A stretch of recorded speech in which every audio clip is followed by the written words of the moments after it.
آج کی ویڈیو میں ہم بات کریں گے کہ سکندر اعظم کون تھا، مقدونیہ کا الیگزینڈر یا تاریخ اسلام کے حضرت عمر فاروق رضی اللہ تعالی عنہ۔ ویڈیو میں آگے بڑھنے سے پہلے ویڈیو کو لائک کریں، چینل کو سبسکرائب کریں اور بیل آئیکن پر لازمی کلک کریں۔ مقدونیہ کا الیگزینڈر 20 سال کی عمر میں بادشاہ بنا۔ 23 سال کی عمر میں مقدونیہ سے نکلا۔ اس نے سب سے پہلے پورا یونان فتح کیا، اس کے بعد وہ ترکی میں داخل ہوا، پھر ایران کے دارا کو شکست دی، پھر وہ شام پہنچا، پھر اس نے یروشلم اور بابل کا رخ کیا، پھر وہ مصر پہنچا، پھر وہ ہندوستان آیا۔ ہندوستان میں اس نے پورس سے جنگ لڑی اور اپنے پیارے گھوڑے کی یاد میں پھالیا شہر آباد کیا اور مکران سے ہوتا ہوا واپسی کا سفر شروع کیا۔ راستے میں ٹائیفائڈ بخار میں مبتلا ہوا اور 3023 قبل مسیح 33 سال کی عمر میں بخت نصر کے محل میں انتقال کر گیا۔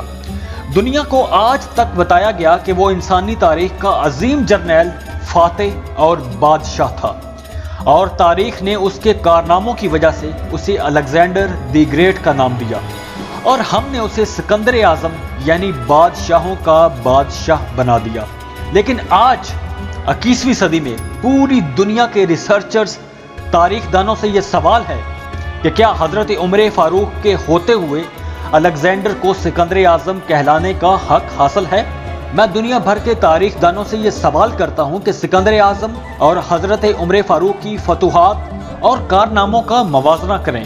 آپ بھی سوچیں کہ الیگزینڈر بادشاہ کا بیٹا تھا، اسے دنیا کے بہترین لوگوں نے گھڑ سواری سکھائی، اسے ارسطو جیسے استادوں کی صحبت ملی، اور جب وہ 20 سال کا ہوا تو اسے تخت اور تاج پیش کر دیا گیا، جبکہ اس کے مقابلے میں حضرت عمر فاروق رضی اللہ تعالیٰ عنہ کی 7 پشتوں میں کوئی بادشاہ نہیں گزرا تھا۔ آپ رضی اللہ تعالیٰ عنہ بھیڑ بکریاں اور اونٹ چراتے چراتے بڑے ہوئے تھے۔ آپ نے تلوار بازی اور تیر اندازی بھی کسی اکیڈمی سے نہیں سیکھی تھی۔ سکندر اعظم نے آرگنائزڈ آرمی کے ساتھ 10 برسوں میں 17 لاکھ مربع میل کا علاقہ فتح کیا تھا، جبکہ حضرت عمر فاروق نے 10 برسوں میں آرگنائزڈ آرمی کے بغیر 22 لاکھ مربع میل کا علاقہ فتح کیا، اور اس میں روم اور ایران کی 2 سپر پاورز بھی شامل تھیں۔ آج کے سیٹلائٹ اور میزائل آبدوزوں کے دور میں بھی دنیا کے کسی حکمران کے پاس اتنی بڑی سلطنت نہیں جو حضرت عمر فاروق نے نہ صرف گھوڑوں کی پیٹھ پر بیٹھ کر فتح کرائی تھی، بلکہ اس کا انتظام بھی بڑے اچھے طریقے سے چلایا تھا۔ الیگزینڈر نے اپنی فتوحات کے دوران اپنے بے شمار جرنیل قتل کرائے، بے شمار جرنیلوں اور جوانوں نے اس کا ساتھ چھوڑا، اس کے خلاف بغاوتیں بھی ہوئیں، اور ہندوستان میں آ کر اس کی فوج نے آگے بڑھنے سے بھی انکار کر دیا۔ لیکن حضرت عمر فاروق کے کسی ساتھی کو ان کے حکم کے آگے انکار کی جرت نہ ہوئی۔ وہ ایک ایسے کمانڈر تھے کہ آپ نے عین میدان جنگ میں عالم اسلام کے سب سے بڑے سپہ سالار حضرت خالد بن ولید کو سسپینڈ کر دیا تھا، اور کسی کو یہ حکم ٹالنے کی جرت نہیں ہوئی تھی۔ آپ نے حضرت سعد ابی وقاص کو کوفے کی گورنری سے بھی ہٹا دیا۔ آپ نے حضرت سعد بن کعب سے گورنری واپس لے لی۔ آپ نے حضرت عمرو بن عاص کا مال ضبط کر لیا، اور یہاں تک کہ آپ نے حمص کے گورنر کو واپس بلا کر اونٹ چرانے پر لگا دیا، لیکن کسی کو حکم عدولی کی جرت نہ ہوئی۔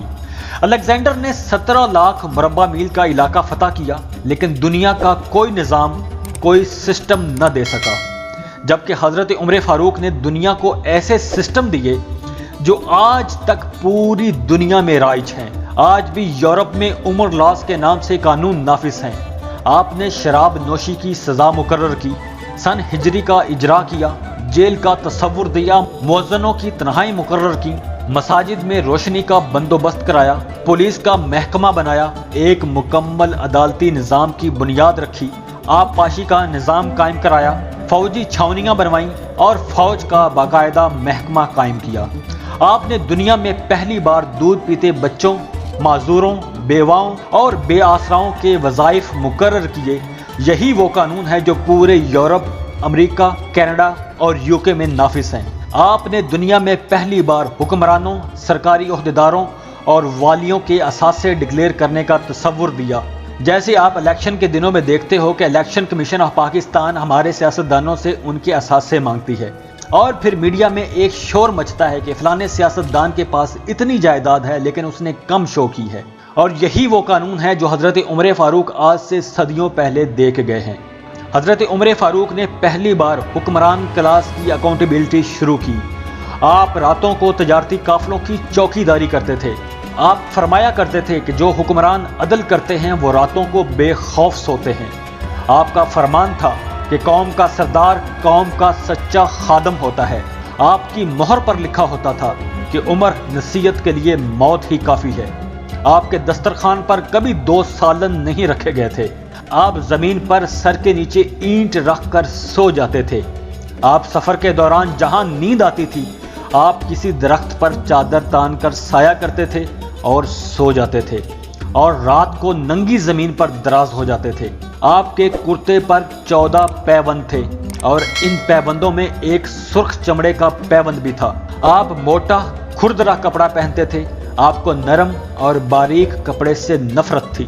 آپ کسی کو جب سرکاری عہدے پر فائز کرتے تو اس کے اثاثوں کا تخمینہ لگوا کر اپنے پاس رکھ لیتے، اور اگر سرکاری عہدے کے دوران اس کے اثاثوں میں اضافہ ہو جاتا تو آپ اس کی اکاؤنٹیبلٹی کرتے۔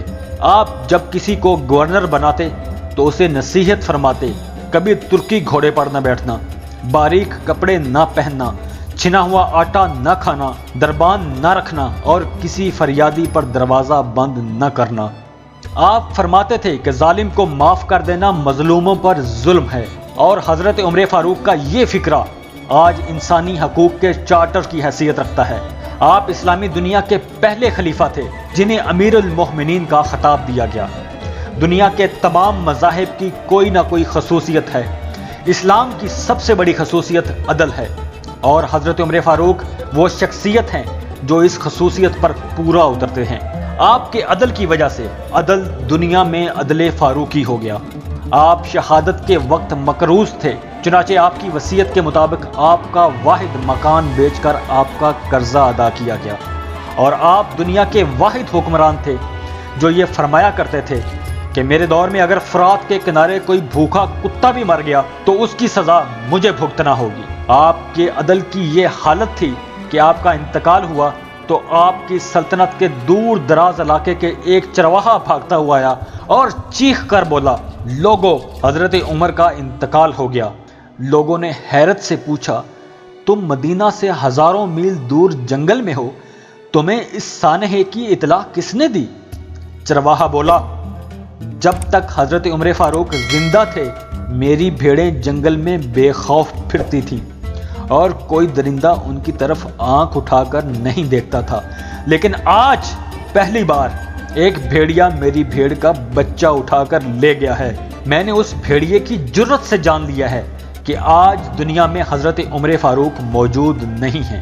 میں دنیا بھر کے تاریخ دانوں کو دعوت دیتا ہوں کہ وہ الیگزینڈر کو حضرت عمر فاروق کے سامنے رکھ کر دیکھیں۔ انہیں الیگزینڈر حضرت عمر فاروق کے حضور پہاڑ کے سامنے کنکر دکھائی دے گا، کیونکہ الیگزینڈر کی بنائی ہوئی سلطنت اس کی وفات کے 5 سال بعد ختم ہو گئی تھی، جبکہ حضرت عمر فاروق نے اپنے دور میں جس خطے میں اسلام کا جھنڈا بھجوایا وہاں سے آج بھی اللہ اکبر کی صدائیں آتی ہیں۔ وہاں آج بھی لوگ اللہ کے سامنے سجدہ ریز ہوتے ہیں۔ دنیا میں الیگزینڈر کا نام صرف کتابوں میں سمٹ کر رہ گیا ہے، جبکہ حضرت عمر فاروق کے بنائے ہوئے نظام دنیا کے 245 ملکوں میں آج بھی کسی نہ کسی شکل میں موجود ہیں۔ آج بھی جب کسی ڈاک خانے سے کوئی خط نکلتا ہے، پولیس کا کوئی سپاہی وردی پہنتا ہے، کوئی فوجی جوان 6 ماہ بعد چھٹی پر جاتا ہے، یا پھر حکومت کسی بچے، معذور، بیوہ، بے آسرا شخص کو وظیفہ دیتی ہے، تو وہ معاشرہ، وہ سوسائٹی بے اختیار حضرت عمر فاروق کو گریٹ تسلیم کرتی ہے۔ وہ انہیں تاریخ کا سب سے بڑا سکندر مان لیتی ہے، ماں سوائے ان مسلمانوں کے جو آج احساس کمتری کے شدید احساس میں کلمہ تک پڑھنے سے پہلے دائیں بائیں دیکھتے ہیں۔ لاہور کے مسلمانوں نے ایک بار انگریز سرکار کو دھمکی دی تھی، اگر ہم گھروں سے نکل پڑے تو تمہیں چنگیز خان یاد آئے گا۔ اس پر جواہر لال نہرو نے مسکرا کر کہا تھا، افسوس آج چنگیز خان کی دھمکی دینے والے مسلمان یہ بھول گئے کہ ان کی تاریخ میں ایک حضرت عمر فاروق بھی تھے۔ ہم آج بھی یہ بھولے ہوئے ہیں کہ ہماری تاریخ میں ایک حضرت عمر فاروق بھی تھے، جن کے بارے میں رسول اللہ صلی اللہ علیہ وآلہ وسلم نے فرمایا تھا کہ میرے بعد اگر کوئی نبی ہوتا تو وہ عمر بن خطاب ہوتے۔